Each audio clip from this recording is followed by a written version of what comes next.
ನಮಸ್ತೆ friends, welcome back to my channel.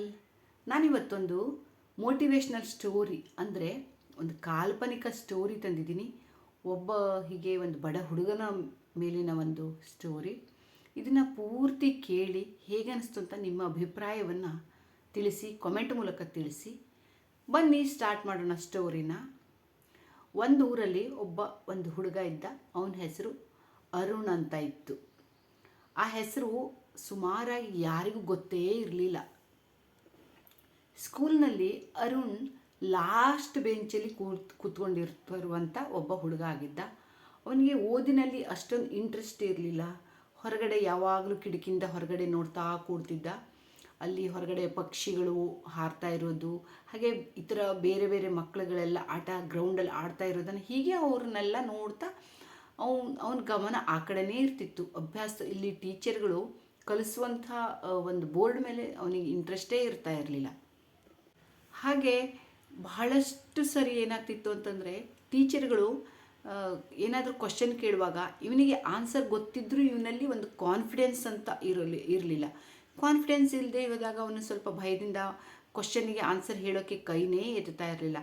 Teacher ಏನು ಮಾಡ್ತಿದ್ರು, ಮುಂದ್ಗಡೆ ಇರೋ ಮಕ್ಕಳಿಗೆ ಕ್ವಶನ್ ಕೇಳ್ತಿದ್ರು, ಮುಂದ್ಗಡೆ ಬೆಂಚಿನಲ್ಲಿರೋ ಮಕ್ಕಳಿಗೆ. ಇವನಿಗೆ ಹಾಗಾಗಿ ಇನ್ನೂ ಒಂಥರ ಭಯದಿಂದ, ಮತ್ತು ಯಾರಾದರೂ ನನ್ನ ಆನ್ಸರ್ ತಪ್ಪಾಗಿಬಿಟ್ರೆ, ಯಾರಾದರೂ ನಕ್ಬಿಟ್ರೆ, ಟೀಚರ್ ಬೈದ್ಬಿಟ್ರೆ, ಈ ಥರ ಗೊಂದಲದಲ್ಲಿ ಅವನು ಕ್ವಶನಿಗೆ ಆನ್ಸರ್ ಹೇಳೋಕ್ಕೆ ಪ್ರಯತ್ನ ಪಡ್ತಾ ಇರಲಿಲ್ಲ. ಹೀಗಿರುವಾಗ ಅವನಿಗೆ ಅನಿಸ್ತಿತ್ತು, ಯಾರಾದರೂ ನನ್ನ ಬಗ್ಗೆ ಏನಾದರೂ ಆಡ್ಕೊಳ್ತಾರೆ, ನಾನು ಸುಮ್ಮನೆ ಯಾಕೆ ಇಷ್ಟೊಂದೆಲ್ಲ ಆನ್ಸರ್ ಎಲ್ಲ ಕೊಟ್ಟು ನಗೆಗೆ ಪಾತ್ರನಾಗಲಿ ಅಂತ ಹೀಗೆ ಅಂದ್ಕೊಂಡು ಸುಮ್ಮನೆ ಇದ್ಬಿಡ್ತಿದ್ದ. ಹೀಗೆ ಸ್ಕೂಲಿಗೆ ಹೋಗ್ತಿದ್ದ, ಬರ್ತಿದ್ದ. ಒಂದು ಸ್ವಲ್ಪ ಏನಾದರೂ ಟೀಚರ್ ಹೇಳ್ಕೊಟ್ಟಿದ್ದನ್ನು ನೋಡಿಕೊಂಡು ನೋಟ್ಬುಕ್ಕಲ್ಲಿ ಬರೀತಿದ್ದ, ಒಂದು ಸ್ವಲ್ಪ ಓದ್ತಿದ್ದ. ಆದರೆ ಅವನಿಗೆ ಏನೂ ತಲೆಗೆ ಹೋಗ್ತಾ ಇರಲಿಲ್ಲ. ಏನು ಹೇಳಿಕೊಟ್ರು, ನಾನು ಏನು ಕಲ್ತು ಬಂದೆ ಅಂತ ಏನೂ ಅರ್ಥ ಆಗ್ತಾ ಇರಲಿಲ್ಲ. ಆದರೂ ಸುಮ್ಮನೆ ಬರ್ಕೊಳ್ತಿದ್ದ. ಆಮೇಲೆ ಯೋಚನೆ ಮಾಡ್ತಿದ್ದ, ನಾನು ಯಾಕೆ ಹೀಗಿದ್ದೀನಿ, ನಾನು ಹುಟ್ಟಿದ ತಪ್ಪ, ಹೀಗೆ ಏನೇನೋ ಒಂದು ಮನಸ್ಸಿನಲ್ಲಿ ಸ್ವಲ್ಪ ಗೊಂದಲಗಳು ಬರ್ತಿತ್ತು, ಕ್ವಶನ್ ಬರ್ತಿತ್ತು ಅವನಿಗೆ.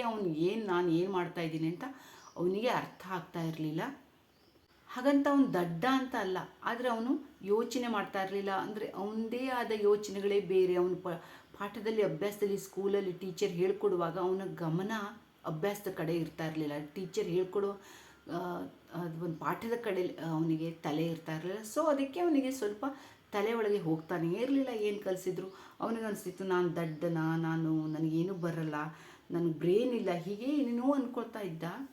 ಹೀಗಿರುವಾಗ ಅವನಿಗೆ ಅಂದರೆ ಸ್ಕೂಲಿಗೆ ಹೋಗಬೇಕು ಅಂತ ಇಂಟ್ರೆಸ್ಟ್ ಇರಲ್ಲ. ಕೆಲವೊಂದು ದಿನ ನನಗೆ ಹೊಟ್ಟೆ ನೋವು, ಅದು ಇದು ಅಂತ ಏನೇನೋ ಹೇಳಿ, ನೆಪ ಹೇಳಿ ಸ್ಕೂಲಿಗೆ ಕೆಲವೊಂದು ದಿನ ಹೋಗಬಾರ್ದು ಅಂತ ಅಂದ್ಕೊಳ್ತಿದ್ದ. ಆದರೂ ಮನಸ್ಸಿನಲ್ಲಿ ಸ್ಕೂಲಿಗೆ ಹೋಗ್ತಿದ್ದ.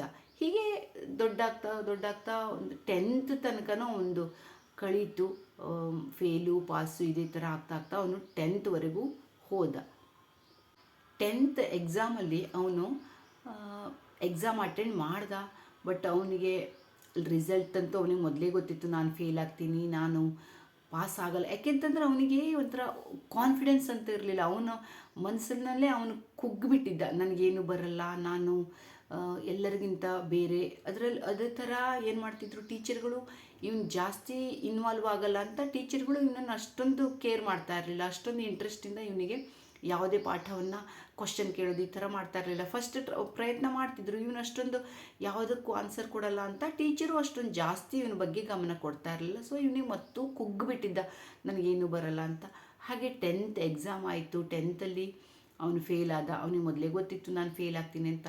ಆಮೇಲೆ ಮನೆಗೆ ಬಂದರೆ ಮನೇಲಿ ಯಾರೂ ಏನೂ ಅವನಿಗೆ ಕೇಳಲಿಲ್ಲ. ಯಾಕೆಂದರೆ ಮನೆಯಲ್ಲೂ ತಂದೆ ತಾಯಿಗೆ ಗೊತ್ತಿತ್ತು ಇವನು, ಅವರು ಅಷ್ಟೊಂದು ಜಾಸ್ತಿ ಕಾಳಜಿ ವಹಿಸ್ತಾ ಇರಲಿಲ್ಲ ಮಗನ ಮೇಲೆ, ಏನು ಮಾಡ್ತಾ ಇದ್ದಾನೆ, ಓದ್ತಾ ಇದ್ದಾನ ಇಲ್ವಾ ಅಂತ.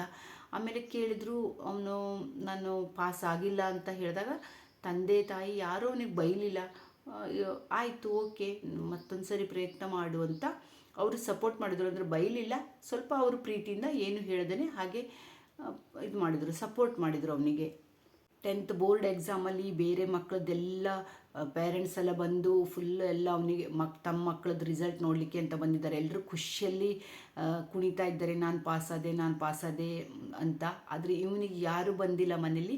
ಇವನು ನೋಡಿದ್ರೆ ಇವನಿಗೆ ಗೊತ್ತಿತ್ತು ನಾನು ಫೇಲ್ ಆಗಿದ್ದೇನೆ ಅಂತ. ಮನೆಗೆ ಹೋದರೆ ಮನೇಲಿ ಯಾರೂ ಇವನಿಗೇನು ಹೇಳಿಲ್ಲ. ಇವನಿಗೆ ಅನಿಸ್ತಿತ್ತು ನಾನು ಓದಿ ಚೆನ್ನಾಗಿ ಪಾಸಾಗಿದ್ದರೆ ನನಗೂ ಮನೇಲಿ ಈ ಥರ ನನಗೂ ಖುಷಿಯಿಂದ ನನ್ನ ತಂದೆ ತಾಯಿಂದರು ನನ್ನನ್ನು ಹೊಗಳ್ತಿದ್ರು ಅಂತೆಲ್ಲ ಅನ್ನಿಸ್ತಿತ್ತು. ಆದರೆ ಅವನು ಪಾಸಾಗಿಲ್ಲ, ಫೇಲ್ ಆಗಿಬಿಟ್ಟಿದ್ನಲ್ವಾ. ಹೀಗೆ ಎಲ್ಲರೂ ಇವನು ಫೇಲ್ ಆಗಿದ್ದಾನೆ, ಬಾಕಿ ಮಕ್ಕಳೆಲ್ಲ ಪಾಸಾಗಿದ್ದಾರೆ ಅಂತ ಖುಷಿಯಿಂದ ನಿಂದೇನಾಯಿತು ರಿಸಲ್ಟು ಅಂತ ಇವನ್ನ ಫ್ರೆಂಡ್ಸ್ ಎಲ್ಲ ಕೇಳ್ತಿದ್ರು. ಇವನು ಫೇಲ್ ಆಯಿತು ಅಂತ ಇವನು ಸುಮ್ಮನೆ ಇದ್ದಾಗ ಎಲ್ಲರೂ ಆಡ್ಕೊಂಡು ನಗ್ತಿದ್ರು. ಆಮೇಲೆ ನೋಡಿ ಒಂದೊಂದರೆ ಈಗ ನಾವು ಏನಾದರೂ ಕೆಳಗೆ ಬಿದ್ದಿದ್ದೀವಿ ಅಂದರೆ ಆಡ್ಕೊಂಡು ನಗೋರು ತುಂಬ ಜನ, ಅದನ್ನು ನಮ್ಮನ್ನು ಮೇಲೆ ಎತ್ತಕ್ಕೆ ಬರೋರು ತುಂಬ ಕಡಿಮೆ, ಎಲ್ಲೋ 100ರಲ್ಲಿ ಒಬ್ಬರು ಇಬ್ಬರು ಬರ್ತಾರೆ. ಈಗ ಸಂಬಂಧಿಕರು ಅಷ್ಟೇ ಅವನಿಗೆ ತುಂಬ ಗೇಲಿ ಮಾಡ್ತಿದ್ರು. ಮುಂದೆ ಏನು ಪ್ಲ್ಯಾನು, ಹೀಗೆ ಫೇಲ್ ಆಗಿಬಿಟ್ಟೆ, ಇನ್ನೇನು ಮಾಡ್ತೀಯಾ, ಮತ್ತೊಂದು ಸರಿ ಎಕ್ಸಾಮ್ ಮಾಡು, ಅದು ಮಾಡು. ಮತ್ತು ತಂದೆ ತಾಯಂದರಿಗೆ ಸಲಹೆಗಳೇ ಕೊಡೋರು ಜಾಸ್ತಿ, ಪುಕ್ಕಟ್ಟೆಯಾಗಿ ಸಲಹೆಗಳನ್ನು ಕೊಡೋರು ತುಂಬ ಜನರು ಇರ್ತಾರೆ. ಅಕ್ಕಪಕ್ಕದವರಾಗಲಿ ಅಥವಾ ಸಂಬಂಧಿಕರಾಗಲಿ ಅವನಿಗೆ ಹೀಗೆ ಏನೇನೋ ಸಲಹೆ ಕೊಡೋಕ್ಕೆ ಮುಂದೆ ಬಂದರು. ಫೋನ್ ಮಾಡಿ ಅವನಿಗೆ ಏನೇನೋ, ಮತ್ತು ಅವನು ನೊಂದಿದ್ದ, ಮತ್ತು ಅವನ ಅದೇ ಗಾಯದ ಮೇಲೆ ಬರೆ ಎಳೆದಂತೆ ಮತ್ತು ಅವನಿಗೆ ಮತ್ತು ಏನೇನೋ ಸಂಬಂಧಿಕರಾಯಿತು, ಪಕ್ಕದ ಮನೆಯವರು, ಅಕ್ಕಪಕ್ಕದ ಮನೆಯವರು ಎಲ್ಲರೂ ಇರ್ತಾರಲ್ವ. ಸಮಾಜ ಅಂದ ಕೂಡಲೇ ಒಂಥರ ಜನರು, ಎಲ್ಲ ಥರದ ಜನರು ಇರ್ತಾರೆ. ಆಡ್ಕೊಂಡು ನಗೋರು, ಫೇಲ್ ಆಗಿಬಿಟ್ಟ, ಈ ಸರಿನೂ ಫೇಲು, ಇವನಿಗೇನು ಆಗಲ್ಲ ಬಿಡಿ, ಅವನಿಗೆ ಇನ್ನು ಮುಂದೆ ಓದಿಸ್ಬೇಡಿ, ಇನ್ನೇನಾದರೂ ಕೆಲಸಕ್ಕೆ ಹಚ್ಚಿ, ಮನೆ ಕೆಲಸಕ್ಕೆ, ಅದು ಇದು ಅಂತೆಲ್ಲ ಹೇಳೋರು, ಸಲಹೆ ಕೊಡೋರು, ಪುಕ್ಕಟ್ಟೆ ಸಲಹೆ ಕೊಡೋರು ತುಂಬ ಜನ ಮುಂದೆ ಬಂದರು. ಆದರೂ ಅವನು ತನ್ನ ಪಾಡಿಗೆ ತಾನಿದ್ದ. ಅವನ ತಂದೆ ತಾಯಿಗೂ ಇದೆಲ್ಲ ನೋಡಿ ತುಂಬ ಬೇಜಾರಾಗ್ತಿತ್ತು. ಹೀಗಿರುವಾಗ ಒಮ್ಮೆ ಇವನು ಎಲ್ಲೋ ಹೊರಗಡೆ ಬಸ್ಸಿಗೆ ಅಂತ ಕಾಯ್ತಾ ಇದ್ದ ಬಸ್ ಸ್ಟಾಪಲ್ಲಿ. ಆವಾಗ ಅಲ್ಲಿ ಒಂದು ಹಿರಿಯ ಅಜ್ಜ, ಅಂದರೆ ಮುದುಕರು, ತುಂಬ ವಯಸ್ಸಾದವರು, ಪೇಪರ್ ಓದ್ತಾ ಒಂದು ಬಸ್ ಸ್ಟಾಪಲ್ಲಿ ಕೂತ್ಕೊಂಡಿದ್ರು. ಅವರು ಇವನ ಮುಖವನ್ನು ನೋಡಿ, ಏನಾಗಿದೆ ಮಗು ನಿನಗೆ, ನೀನು ತುಂಬ ನೊಂದಿದೆಯಾ, ನೀನು ತುಂಬ ಬೇಜಾರಲ್ಲಿದ್ದೀಯಾ ಅಂತ ಕೇಳ್ತಾರೆ. ಆಗ ಅವನು ಏನು ಹೇಳಿದೆ, ಸುಮ್ಮನೆ ನೋಡ್ದ, ಸುಮ್ಮನೆ ಮತ್ತು ಅಲ್ಲೇ ಕೂತ್ಕೊಂಡಿದ್ದ. ನನಗೆ ಅರ್ಥ ಆಗುತ್ತೆ, ನಿನಗೇನೋ ತೊಂದರೆ ಆಗಿದೆ, ಏನು ಪರೀಕ್ಷೆಯಲ್ಲಿ ಫೇಲ್ ಆಗಿದ್ದೀಯಾ ಅಂತ ಕೇಳ್ತಾರೆ. ಹೌದು ತಾತ, ನಾನು ಪರೀಕ್ಷೆಯಲ್ಲಿ ಫೇಲ್ ಆಗಿಬಿಟ್ಟೆ, ನನಗೆ ತುಂಬ ಬೇಜಾರಾಗ್ತಾಯಿದೆ, ನಾನು ಫೇಲ್ ಆಗಿಬಿಟ್ಟಿದ್ದೀನಿ, ಮತ್ತು ಈಗ ನಾನು ಏನು ಮಾಡಬೇಕು ಅಂತ ಗೊತ್ತಾಗ್ತಿಲ್ಲ ಅಂತ ಅವನು ಹೇಳ್ತಾನೆ. ತುಂಬ ಪ್ರೀತಿಯಿಂದ ಅವ್ರು ಹೇಳ್ತಾರೆ, ನೋಡು, ಫೇಲ್ ಆದರೆ ನಮಗೆ ಬದುಕು ಇನ್ನೊಂದು ಚಾನ್ಸ್ ಕೊಡುತ್ತೆ ಮಗು. ಅಂದರೆ ನೀನು ಈಗ ಫೇಲ್ ಆಗಿದೆಯಾ ಅಂತ ಬೇಜಾರು ಮಾಡ್ಕೋಬೇಡ, ಜೀವನ ಎಲ್ರಿಗೂ ಮತ್ತೊಂದು ಚಾನ್ಸ್ ಕೊಟ್ಟೇ ಕೊಡುತ್ತೆ. ಈಗ ನಿನಗೂ ಹಾಗೆ ಒಂದು ಸರಿ ಫೇಲ್ ಆದರೆ ಏನಾಯಿತು, ಮತ್ತೊಂದು ಸರಿ ನೀನು ಪ್ರಯತ್ನ ಮಾಡು, ನಿನಗೆ ಖಂಡಿತ ಅದರಲ್ಲಿ ಯಶಸ್ಸು ಸಿಗುತ್ತೆ, ಮರಳಿ ಪ್ರಯತ್ನ ಮಾಡು, ನಿನಗೆ ಜೀವನದಲ್ಲಿ ಸಕ್ಸಸ್ ಸಿಕ್ಕೇ ಸಿಗುತ್ತೆ ಅಂತ ಅವರು ಒಂದೆರಡು ಮಾತು ಹೇಳಿ ಅವನಿಗೆ ಸಮಾಧಾನ ಮಾಡ್ತಾರೆ. ಅವನು ತುಂಬ ಖುಷಿ ಆಗ್ತಾನೆ. ಆಮೇಲೆ ಅವನು ಮನೆಗೆ ಬರ್ತಾನೆ. ಅವ್ರು ಹೇಳಿದ ಮಾತೇ ಅವನಿಗೆ ಕಿವಿಯಲ್ಲಿ ಮೊಳಗ್ತಾ ಇರುತ್ತೆ, ಮನಸ್ಸಲ್ಲಿ ಅದೇ ಮನೆ ಮಾಡಿಬಿಡುತ್ತೆ. ನೋಡೋಣ, ನಾವು ಅಜ್ಜ ಹೇಳಿದ ಮಾತನ್ನೇ ನಾನು ಮಾಡ್ತೀನಿ ಅಂತ ಯೋಚನೆ ಮಾಡಿಕೊಂಡು ಮನೆಗೆ ಬರ್ತಾನೆ. ಆಮೇಲೆ ಅವನು ಸ್ವಲ್ಪನೇ ಮತ್ತೆ ಸ್ಕೂಲಿಗೆ ಹೋಗೋಕ್ಕೆ ಶುರು ಮಾಡ್ತಾನೆ. ಮತ್ತೊಂದು ವರ್ಷ ಸ್ವಲ್ಪನೇ ಓದೋದಕ್ಕೆ ಪ್ರಯತ್ನ ಪಡ್ತಾನೆ.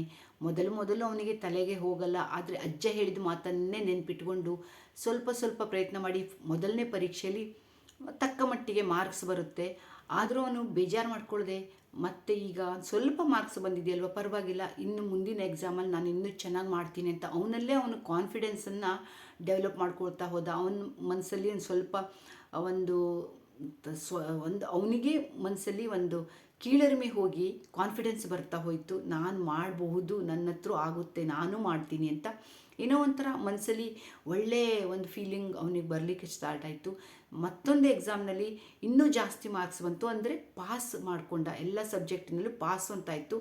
ಟೀಚರ್ಗಳು ತುಂಬ ಖುಷಿಯಾದರು. ಪರವಾಗಿಲ್ಲ, ನೀನು ತುಂಬ ಇಂಪ್ರೂವ್ ಆಗಿದೆ ನಿನ್ನಲ್ಲಿ, ನೀನು ಚೆನ್ನಾಗಿ ಮಾಡ್ತಾ ಇದೀಯಾ, ಇನ್ನೂ ಹೀಗೆ ಮುಂದುವರಿಸು ಅಂತ ಟೀಚರು ಇವನನ್ನು ಬೆನ್ನು ತಟ್ತಾರೆ.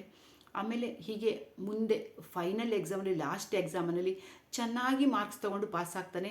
ಹಾಗಂತ ರ್ಯಾಂಕ್ ಬರುತ್ತೆ ಅಂತಲ್ಲ, ಆದರೂ ಟಾಪರ್ ಅಂತಲ್ಲ, ತುಂಬ ಚೆನ್ನಾಗಿ ಮಾರ್ಕ್ಸ್ ತೊಗೊಂಡು ಪಾಸ್ ಆಗ್ತಾನೆ. ಅಂದರೆ ಅವನಲ್ಲಿ ಒಂದು ನನ್ನ ಹತ್ರ ಆಗಲ್ಲ, ನಾನು ಏನು ಮಾಡೋಕ್ಕೆ ಸಾಧ್ಯ ಇಲ್ಲ ಅನ್ನೋದೊಂದು ಮನಸ್ಸಿನಲ್ಲಿ ಭಾವನೆ ಇತ್ತಲ್ವ, ಕೀಳರಿಮೆ, ಅದನ್ನು ಹೋಗಲಾಡಿಸಿ ಅವನು ತುಂಬ ಚೆನ್ನಾಗಿ ಏನೋ ಒಂದು ಧೈರ್ಯ, ಅವನು ಆತ್ಮವಿಶ್ವಾಸ ಅವನಲ್ಲಿ ಬಂದಾಗ ತುಂಬ ಚೆನ್ನಾಗಿ ಅವನು ಒಂದು ಮಾರ್ಕ್ಸ್ ತಗೊಳ್ತಾನೆ. ಟೀಚರ್ ಎಲ್ಲ ಖುಷಿ ಆಗ್ತಾರೆ. ಆಮೇಲೆ ಎಲ್ಲಕ್ಕಿಂತ ಹೆಚ್ಚಾಗಿ ಅವನ ಮನೆಯವರು ಸಹ ಖುಷಿ ಪಡ್ತಾರೆ. ಅವರಿಗೂ ಎಲ್ಲ ಹೆಮ್ಮೆ ಅನಿಸುತ್ತೆ. ಮಗನೆಲ್ಲ ಈ ಸಾಧನೆಯನ್ನು ನೋಡಿ ಅವರು ತುಂಬ ಖುಷಿ ಪಡ್ತಾರೆ. ಅವನಿಗೆ ಮತ್ತೆ ಎಲ್ಲಾದರೂ ಅಜ್ಜ ಸಿಗ್ತಾನೋ ನೋಡೋಣ ಅಂತ ಆ ಜಾಗಕ್ಕೆ ಹೋಗ್ತಾನೆ. ಆ ಜಾಗದಲ್ಲಿ ಅಂದರೆ ಆ ಬಸ್ ಸ್ಟಾಪಲ್ಲಿ ಅಜ್ಜ ಸಿಕ್ಕಿದರೆ ಮತ್ತೆ ಅಲ್ಲಿ ಪೇಪರ್ ಓದ್ಕೋತ ಕೂತ್ಕೊಂಡಿದ್ರೆ ಅವ್ರಿಗೆ ಹೇಳೋಣ ನಾನು ಪಾಸಾಗಿದ್ದೀನಿ, ನಿಮ್ಮಿಂದ ನನಗೆ ಈ ಒಂದು ಸಾಧ್ಯವಾಯಿತು ಈ ಕೆಲಸ ಅಂತ ಹೇಳೋಣ ಅಂತ ಹೋದರೆ ಅವ್ರ ಅಜ್ಜ ಸಿಗಲ್ಲ. ಆದರೆ ಅವನಿಗೆ ಒಂದು ಸಮಾಧಾನ ಇರುತ್ತೆ, ಖುಷಿ ಇರುತ್ತೆ, ನಾನು ಇವತ್ತು ಏನೇ ಆದರೂ ಮಾಡಿದ್ದೀನಿ ಸ್ವಲ್ಪ ಅಂದರೆ ಅಜ್ಜನಿಂದ ಅಂತ ತುಂಬ ಒಂದು ಹೆಮ್ಮೆ ಅನಿಸುತ್ತೆ. ಆಮೇಲೆ ಅವನಲ್ಲಿ ಕಾನ್ಫಿಡೆನ್ಸ್ ಬರುತ್ತೆ. ಹೀಗೆ ಮುಂದೆ ಒಳ್ಳೆ ಒಂದು ಮುಂದೆ ಕಾಲೇಜಲ್ಲಿ ಎಲ್ಲ ಒಳ್ಳೆ ಮಾರ್ಕ್ಸ್ ತೊಗೊಂಡು ಒಳ್ಳೆಯ ಒಂದು ಜಾಬಿಗೆ ಸೇರ್ತಾನೆ. ಮನೆಯವರೆಲ್ಲ ಖುಷಿ ಪಡ್ತಾರೆ. ಅದೇ ಎಲ್ಲಕ್ಕಿಂತ ಅವನ ಸಂಬಂಧಿಕರು ಅಕ್ಕಪಕ್ಕದವರು ಏನು ಚುಚ್ಚು ಮಾತುಗಳನ್ನು ಆಡ್ತಿದ್ರಲ್ವ, ಏನೇನೋ ಪುಕ್ಕಟ್ಟೆಯಾಗಿ ಸಲಹೆ ಕೊಡ್ತಿದ್ರಲ್ವ, ಅವರು ಸಹ ಬೇಜಾರು ಮಾಡ್ಕೋತಾರೆ. ನಾವು ಆವಾಗ ಹಿಂಗೆ ಹೇಳಿಬಿಟ್ವಿ ಅಂತೆಲ್ಲ ಇರುತ್ತೆ ನೋಡಿ. ಸಮಾಜ ಅಂದಮೇಲೆ ಒಳ್ಳೆಯವರು ಕೆಟ್ಟವರು ಎಲ್ಲರೂ ಇದ್ದೇ ಇರ್ತಾರೆ. ನಾವು ಬಿದ್ದಾಗ ನಮ್ಗೆ ಆಡ್ಕೊಳ್ಳೋರು ತುಂಬ ಜನ ಇರ್ತಾರೆ. ಹಾಗೆ ನಾವು ಗೆದ್ದಾಗ ನಮ್ಮನ್ನು ಹೊಗಳೋರು ಸಹ ಬರ್ತಾರೆ. ಇದು ಸಮಾಜದ ನಿಯಮ, ಪ್ರಪಂಚದ ಇದೊಂದು ನಿಯಮ ಅಂತಲೇ ಹೇಳ್ಕೊಬೋದು. ಎಲ್ಲರ ಮನೆಯಲ್ಲೂ ಎಲ್ಲರ ಜೊತೆನೂ ಆಗುತ್ತೆ. ಇದೊಂದು ಕಾಲ್ಪನಿಕ ಕಥೆ ಆದರೂ ಇದು ನಿಮ್ಮ ಜೀವನದಲ್ಲಿ ನಮ್ಮ ಜೀವನದಲ್ಲಿ ಖಂಡಿತ ನಡೆದಿರುತ್ತೆ ಅಲ್ವಾ. ಹಾಗೆ ಅವನು ಮುಂದೊಂದು ದಿನ ಒಳ್ಳೆಯ ಒಂದು ವ್ಯಕ್ತಿಯಾಗಿ ಒಂದು ಒಳ್ಳೆಯ ಆಫೀಸರ್, ಒಂದು ಕಂಪ್ನಿಯಲ್ಲಿ ಕೆಲಸ ಮಾಡ್ತಾ ಇರ್ತಾನೆ ಆಫೀಸರ್ ಆಗಿ. ಮುಂದೆ ಚೆನ್ನಾಗಿರುತ್ತೆ ಅವನ ಜೀವನ. ಇದೇ ಆಗಿತ್ತು ಅಂದರೆ ಯಾವುದಕ್ಕೂ ನಾವು ಏನು ಅಂತಂದರೆ ನಮ್ಮಲ್ಲಿ ನಾವು ಒಂದು ಆತ್ಮವಿಶ್ವಾಸವನ್ನು ಬೆಳೆಸ್ಕೋಬೇಕು. ನಮ್ಮ ಹತ್ರ ಏನೂ ಆಗಲ್ಲ, ನಾವು ಏನಕ್ಕೂ ಸಾಧ್ಯ ಇಲ್ಲ ಅಂತ ತಿಳ್ಕೊಂಡ್ರೆ ನಾವು ಇನ್ನೂ ಕುಗ್ಗುತ್ತಾನೆ ಹೋಗ್ತೀವಿ. ನಮ್ಮ ಹತ್ರ ಆಗುತ್ತೆ, ನಾವು ಇವತ್ತಿಗಿಂತ ನಾಳೆ ಇನ್ನೂ ಬೆಟರ್ ಮಾಡೋಣ, ಇನ್ನೂ ಚೆನ್ನಾಗಿ ಮಾಡೋಣ ಅಂತ ತಿಳ್ಕೊಂಡ್ರೆ ಖಂಡಿತ ನಮ್ಮ ಹತ್ರ ಆಗುತ್ತೆ ಅದು. ನಿಮಗೆ ಹೇಗೆ ಅನ್ನಿಸ್ತು ನನ್ನ ಈ ಒಂದು ಸ್ಟೋರಿ? ಇದು ಒಂದು ಕಾಲ್ಪನಿಕ ಸ್ಟೋರಿ ಆದರೂ ಒಂದು ನಮಗೆಲ್ಲರಿಗೂ ಒಂದು ಮನ ಮುಟ್ಟುವಂಥ ಸ್ಟೋರಿ ಅಂತ ಅಂದ್ಕೊಂಡಿದ್ದೀನಿ. ಇಷ್ಟ ಆದರೆ ಲೈಕ್ ಮಾಡಿ, ಕಾಮೆಂಟ್ ಮಾಡಿ. ಫಸ್ಟ್ ಟೈಮ್ ಬಂದಿದ್ದರೆ ಸಬ್ಸ್ಕ್ರೈಬ್ ಮಾಡ್ಕೊಂಡು ನೋಡಿ. Thank you.